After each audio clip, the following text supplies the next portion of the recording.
Le documentaire Pouvoir et impuissance, un drame et 3 actes est un thriller politique dont l'histoire se joue au cœur du pouvoir au Paraguay.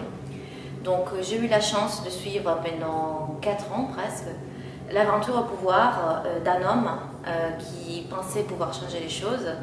Il s'agit de Fernando Lugo. C'était une personne normale, même s'il n'était pas si normal que ça, parce que c'était un ex-évêque de la théologie de la libération, donc une branche de gauche, disons, de l'Église catholique, qui a été élu président en 2008 au Paraguay. Cette élection représentait un énorme espoir de changement pour un pays qui avait vécu 61 ans de parti unique.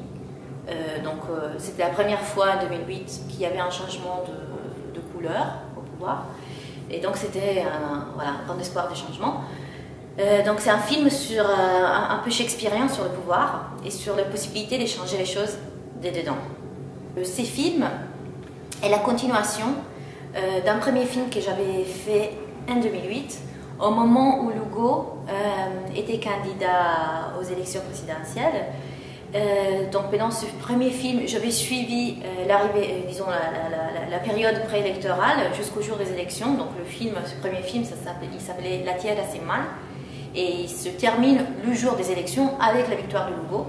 Et pendant ce film, on voit effectivement ce que c'est le pays, c'est que c'est les 61 ans de parti uni, le Parti Colorado, qui était le parti lié à la dictature, quand même, il faut le dire, un parti de droite à l'ancienne, donc un fasciste, qui est resté au pouvoir, une espèce de dinosaure qui a survécu à tous les changements, disons, qu'il y a eu pendant autour de 89, quand les dictatures sont tombées.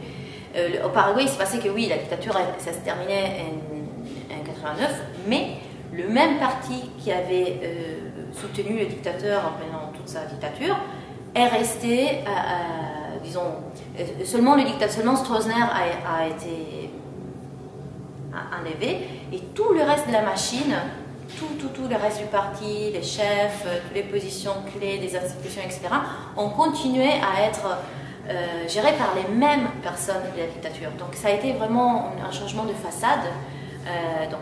Ils ont instauré la démocratie comme ça après la dictature, avec un autre coup d'État d'ailleurs.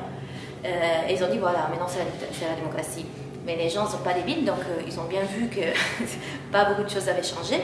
Et depuis donc 89, où il y a ce changement vers la démocratie, qu'on appelle là-bas démocrature, justement, parce que ce n'était pas vraiment une transformation en profondeur, le même parti, donc le Parti Colorado, a continué à gagner toutes les élections jusqu'en 2008. Voilà. Donc c'est ça qu'on voit lors du premier film, un peu l'état du pays et ce que ça représente, cet espoir de changement représenté par Fernando Lugo, qui n'avait pas de parti, donc qui est juste une personne qui attire vraiment les espoirs. Le fait qu'il soit un évêque et qu'il vient du monde, disons, de la religion, ce n'est pas anodin. Il a su donc plaire, disons, à une population qui est quand même très, très croyante et aussi assez démunie, disons, d'une éducation politique profonde, disons. Et ce deuxième film reprend exactement le moment où il reprend la suite. Donc c'est du moment où il est au pouvoir jusqu'à la fin. Donc la fin, c'est un coup d'État qui a eu lieu 4 ans après. C'est déjà un miracle que lui et son équipe sont restés au pouvoir 4 ans. Le coup d'État qui donc chasse Lugo du pouvoir en 2012, c'est le 24e tentative de coup d'État. Donc disons que pendant son aventure au pouvoir, c'était presque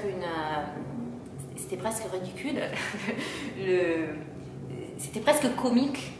Donc c'est une tragicomédie en fait. Et la force de ces films, elle fait que toute cette aventure est vécue avec les personnages dans les salles de pouvoir, dans les indoor,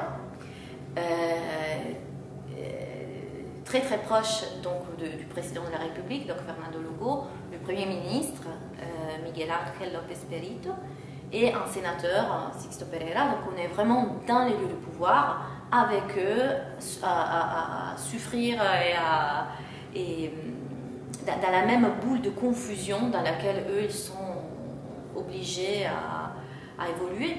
Le Paraguay c'est un pays qui n'a pas de mémoire visuelle.